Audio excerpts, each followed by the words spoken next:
तो गुजारिश है कि बस 2-2.5 मिनट को ज़्यादा अपना कमेंट ना रखो, थोड़ा जिहा सारे को टाइम की भी कमी है तो सारा एजेंडा भी काफ़ी लंबा है।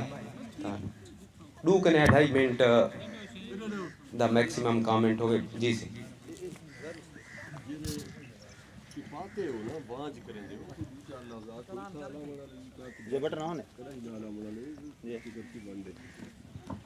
मरियम नवाज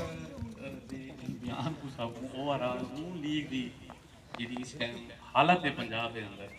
उन्हें तनाजुर सब देखना नून लीग इस टाइम सियासी तौर पर बिल्कुल पंजाब के अंदर एक हिट के लेवल की जमात है वो ही टाइम 80s वाली जरा के एजेंडा मियाँ साहब को पाकिस्तान इस्टेब्लिशमेंट ने बना दिया जाग पंजाबी जाग वो हाल है महा ख्याल है कि भी अस जाग पंजाबी जाग का नारा मार के पोलिटिकली हूँ वो 80 आला ये वो नहीं है दहाई नहीं है हूँ ये या है हर कोई भाषा हो सराइकी भाषा हो सारे लोगों ने गाल ये बयान के हवाले नाल मैं नहीं समझना हूँ कि बयान को बहुत ज़्यादा वजन देने की जरूरत है असा सराइकी पंजाबी राज का इशू क्रिएट करूँगी हवाले नाल ताकि उन्हें उस स्पेस जी जी मैं थोड़ा जिहा क्लैरिफाई कर देवां 1 मिनट सही मैं क्लैरिफाई कर देवां ये बयान तां एक निशानी के तौर पर असा मैंशन किए सारा मकसद यह कि एक उभरती हुई पंजाबी नैशनलिज्म जो है बहरहाल हो मेहरबानी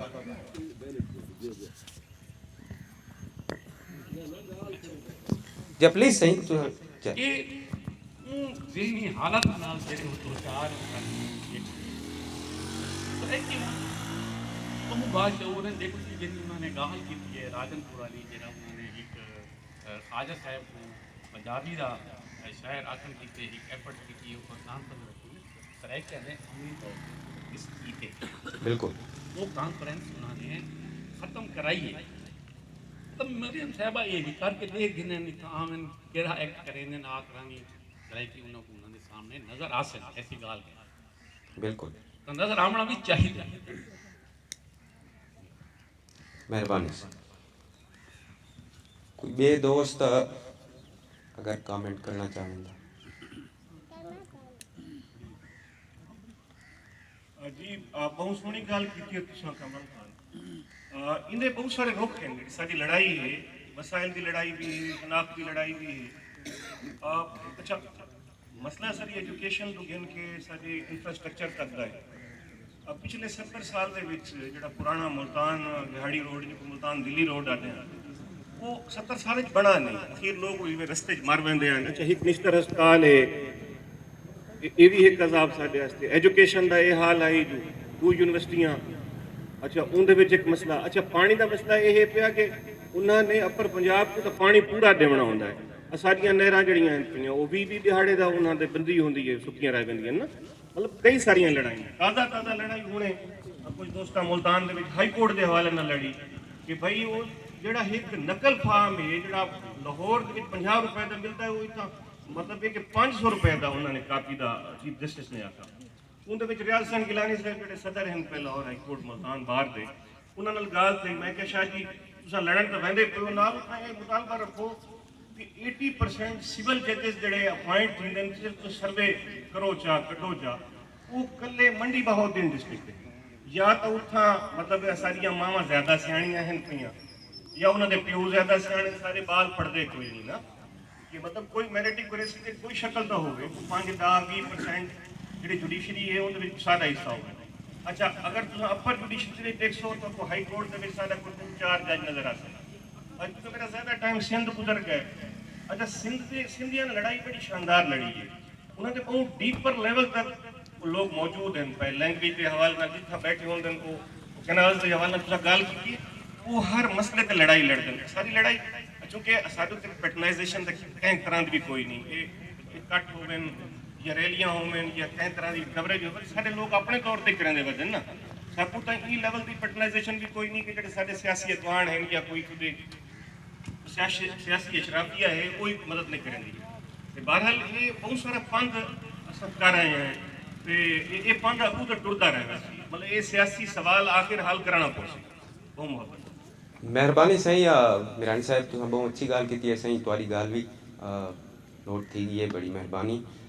वैसे मैं तो को एक रिकॉर्ड के वास्ते मतलब है साईं इतनी से आदे पे कि असा कोई बहुत ज़्यादा सिंध दे विच जेरी मूवमेंट चली उन्हें सारा किरदार है, लेकिन बहरहाल सारा एक बहुत कामयाब वेबिनार थिया है बहावलपुर रियासत और उनके पानी दे हवाले नाल उनकी हिस्ट्री और उनके मौजूदा मसाइल दे हवाले नाल उथा काफ़ी सारे सिंधी दोस्त ने शिरकत की थी मुहब्बत नाल, और ये सब तो पहला वेबिनार हा। इंदे बाद ही ये मूवमेंट स्टार्ट थी गई। सो किथाई तुसा ठीक आदे हो, सारी रेजिस्टेंस भी है, सारा रोल भी है, मसाइल को समझण दी ताकत भी है, अटकल भी है, और संगाल करेंदे रह वेने। एक तो अधिराशदा तशरीफ गिना बड़ी मेहरबानी तुहारी, ते सारे कुछ बलोचिस्तान को दोस्त हैं वो भी तशरीफ गिना नबील साहब खासकर डिस्ट्रिक्ट आवारान कने सारे दोस्त हैं, मेहरबान हैं मेहरबानी से। ते एक गाल मुहाड़ दा सिलसिला जिराए अगू ते चलेंदे हैं।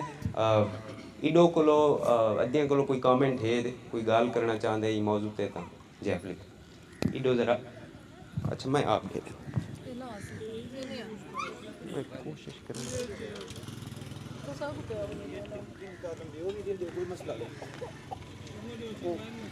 हाँ ये वायरलेस जी।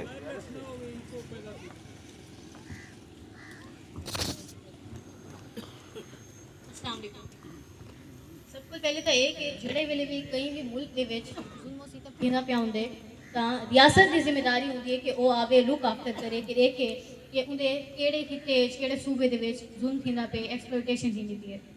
ਆਪਾਂ ਜਿਹਦੇ ਸੇ ਕਿ ਰਿਆਸਤ ਦੀ ਜਿਹੜੀ ਜ਼ਿੰਮੇਵਾਰੀ ਹੈ ਉਹ ਇੱਕ ਇੰਤਜ਼ਾਮੀਆ ਕੋਲ ਹੁੰਦੀ ਹੈ ਕਿ ਉਹ ਇੰਤਜ਼ਾਮੀਆ ਦੇ ਵਿੱਚ ਜਿਹੜੇ ਹੈ ਉਹ ਗੈਰ ਸਰਾਇਕੀ ਲੋਕ ਹੁੰਦੇ ਪਾਵਰ ਕੋਰੀਡੋਰਸ ਦੇ ਵਿੱਚ ਸਰਾਇਕੀਆਂ ਦੀ ਜਿਹੜੀ ਹੈ ਉਹ ਹੈਜਮਨੀ ਕਹਿ ਨਹੀਂ ਜਿਹਦੀ ਵਜ੍ਹਾ ਕੋਲ ਆਪਾਂ ਜਿਹੜੇ ਸੇ ਉਹ ਹਾਲੇ ਤੱਕ ਵੀ ਇਹ ਹਾਲਾਤ ਦੇ ਵਿੱਚ ਰਹਿੰਦੇ ਪਏ ਸੇ। ਇਹ ਜਿਹੜੀ ਜੰਗ ਹੈ ਜਿਹੜੀ ਆਪਾਂ ਲੜਦੇ ਪਏ ਸੇ ਜਿਹੜੀ ਤਹਿਰੀਕ ਹੈ ਉਹ ਸੂਰਤ ਕਾਮਯਾਬ ਹੋ ਸਕਦੀ ਹੈ ਜਿਹੜੀ ਵੇਲੇ ਪੋਲੀਟੀਕਲ ਅਵੇਅਰਨੈਸ ਹੋਵੇ। ਤੇ ਆਪਣੇ ਬਹੁਤ ਸਾਰੇ ਲੋਕ ਹੈ ਜਿਹੜੇ ਕਈ ਨਾ ਕਈ ਪੋਲੀਟੀਕਲ ਕਲਟ ਦੇ ਪਿੱਛੋਂ ਲੜਦੇ ਪਏ ਨੇ ਲੜਾਈ। ਪ੍ਰੋ ਪੀਪੀ ਬੜਨ ਨਾਲ ਕੁਝ ਕਹਿਣਾ ਥੀ ਸੀ, ਪੀਟੀਆਈ ਬੜਨ ਨਾਲ ਕੁਝ ਕਹਿਣਾ ਥੀ ਸੀ। ਇਹ ਜਿਹੜੀ ਲੜਾਈ ਹੈ ਆਪਾਂ ਹੁਣ ਟਾਈਮ ਤੱਕ जीत सकूँ ਜਿਹੜੇ ਵੇਲੇ ਆਪਾਂ ਆਪਣੇ ਰਾਈਟਸ को पूरे कर सकूँ। ਆਪਾਂ ਸਿੰਧੀਆਂ को देते से बलोचा को देते से उन्हां दी तहरीक ਹੁਣ टाइम तक अगू वधी है ਜਿਹੜੇ ਵੇਲੇ ਉਹ बलोचिस्तान के राइट्स को सिंधियां के राइट्स को अगू रखे हैं। वो बाद में कोई सराइकी मतलब कि कोई सियासी सोच अगू रखे हैं। तो आखिर का मतलब ये है कि लेंस जो मर्जी रखो, सोशलिस्ट रखो, एंटी सोशलिस्ट रखो, कैपिटलिस्ट रखो, लेकिन जो राइट है पी आप सराइकी राइट्स है, सराइकी एक्सप्लॉयटेशन है, उसको सबको पहले रखो, वली आप एक जंग जीत सकते से। शुक्रिया। मेहरबानी से बड़ी अच्छी गाल तुम की है। मैं खाले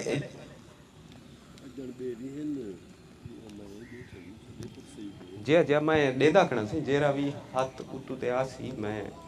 बिल्कुल थमाई तुझे सा जिम्मेदारी ना। कमरान खान का सवाल कुल वसत थोड़े जे हट गया है।